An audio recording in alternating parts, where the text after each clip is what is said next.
সালটা ছিল ১৯৬৯। সারা বিশ্বেই তখন অর্থনৈতিক পলিসি নিয়ে চলছে জোর বিতর্ক, আর ঠিক সেই সময় হেনরি হ্যাজলিট একটা বই লিখলেন যা তখনকার সরকারি নীতিগুলোকে একেবারে সরাসরি চ্যালেঞ্জ করে বসেছিল। তো চলুন আজ আমরা সেই সাহসী সমালোচনার গভীরে একটু ডুব দিই। হ্যাজলিটের আক্রমণের মূল পয়েন্টটা ছিল ঠিক এই জায়গাতেই, মানে ওই যে একটা লোভনীয় প্রতিশ্রুতি দেওয়া হতো যে রাতারাতি একটা আদর্শ সমাজ বা যাকে বলা যায় ইনস্ট্যান্ট ইউটোপিয়া তৈরি করে দেওয়া হবে।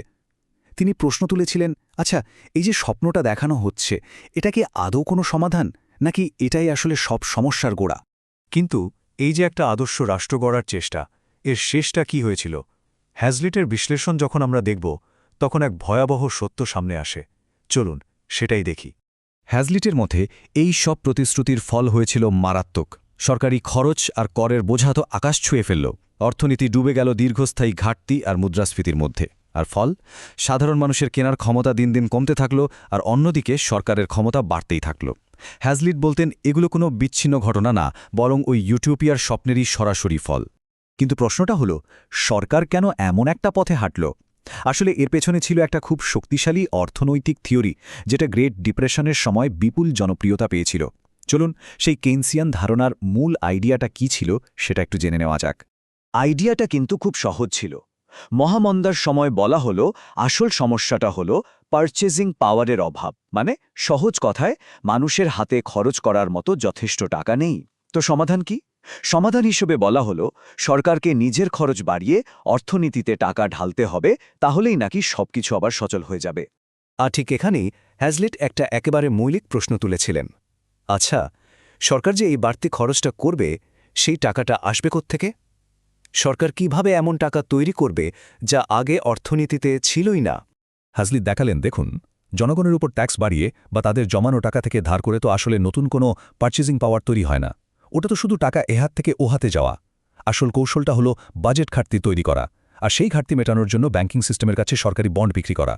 আর হ্যাজলিটের মতে ঠিক এই বন্ড বিক্রির প্রক্রিয়াটাই হল ইনফ্লেশন বা মুদ্রাস্ফীতির আসল ইঞ্জিন। কারণ এর মাধ্যমেই সরকার বলতে গেলে শূন্য থেকে টাকা তৈরি করার একটা ক্ষমতা পেয়ে যায়। হ্যাজলিট এই প্রক্রিয়ায় তৈরি হওয়া টাকাকে একটা বিশেষ নাম দিয়েছিলেন, হাই পাওয়ার্ড মানি। একবার ভাবুন তো, যখন একটা দেশের সেন্ট্রাল ব্যাংক যেমন আমেরিকার ফেডারেল রিজার্ভ সরকারের কাছ থেকে বন্ড কেনে, তখন যে টাকাটা তৈরি হয় সেটা কিন্তু সাধারণ টাকার মতো না, এর ক্ষমতা অনেক অনেক গুণ বেশি। আচ্ছা, এই পুরো প্রক্রিয়াটা কিভাবে কাজ করে চলুন তো ধাপে ধাপে দেখি। ১. সরকার নতুন বন্ড ইস্যু করে। ২. সেন্ট্রাল ব্যাংক সেই বন্ডগুলো কিনে নেয়। ৩. এর ফলে কমার্শিয়াল ব্যাংকগুলোর কাছে প্রচুর বাড়তি রিজার্ভ জমা হয়। আর ঠিক এখানেই আসল ম্যাজিকটা ঘটে। এই বাড়তি রিজার্ভের উপর ভর করে ব্যাংকগুলো প্রায় ৬ গুণ বেশি লোন দিতে পারে। মানে হ্যাজলিটের হিসাব অনুযায়ী সরকারে তৈরি করা মাত্র $১ বন্ডের জন্য অর্থনীতিতে প্রায় $৬ নতুন টাকা চলে আসে। ভাবা যায়? হ্যাজলিটের মধ্যে এই পুরো পলিসির গোড়াতেই একটা বড় ভুল আছে। সেটা হলো কাগজে টাকার ইনকাম আর আসল ইনকামের মধ্যে পার্থক্যটা না বোঝা। দেখুন, কাগজে টাকার পরিমাণ তো ইচ্ছেমতো নোট ছাপিয়ে বাড়ানো যায়, কিন্তু মানুষের আসল আয় মানে রিয়েল ইনকাম, সেটা তো বাড়ে শুধু কাজ করে, সঞ্চয় করে আর ইনভেস্টমেন্টের মাধ্যমে, তাই না? আর এই পলিসির ফলাফল কি হয়েছিল এর ফলে? হ্যাজলিটের বই অনুযায়ী ইন্ডাস্ট্রিতে প্রোডাকশন কিন্তু প্রচুর বেড়েছিল, কিন্তু তারপরেও ১৯৬৯ সালের আগের ৩০ বছরে জিনিসপত্রের দাম বেড়ে গিয়েছিল ১৬৪%। চিন্তা করা যায়, এটাই ছিল ইনফ্লেশনের সেই বিধ্বংসী প্রভাব। আচ্ছা, সরকারি ঋণ নিয়ে কথা উঠলেই প্রায়ই একটা যুক্তি শোনা যায়, তাই না? যে আরে, এই ঋণ তো আমরা আমাদের নিজেদের কাছেই করেছি। হ্যাজলিট ঠিক এই মেথ বা কল্পকাহিনীটাকেই ভেঙে দিতে চেয়েছেন। এখানে একবার দেখুন, বিংশ শতকে আমেরিকার জাতীয় ঋণ কিভাবে লাফিয়ে লাফিয়ে বেড়েছে। প্রথম বিশ্বযুদ্ধের পরে ঋণ কিছুটা কমানো হয়েছিল বটে, কিন্তু ১৯৩০ সালের পর থেকে এটা একেবারে লাগাম ছাড়াভাবে বাড়তে থাকে। আর হ্যাজলিট এখানে বিখ্যাত দার্শনিক ডেভিড হিউমের একটা কথা মনে করিয়ে দিয়েছেন। তিনি দেখাতে চেয়েছেন যে সরকারি ঋণ নিয়ে এই চিন্তাটা কিন্তু নতুন কিছু না।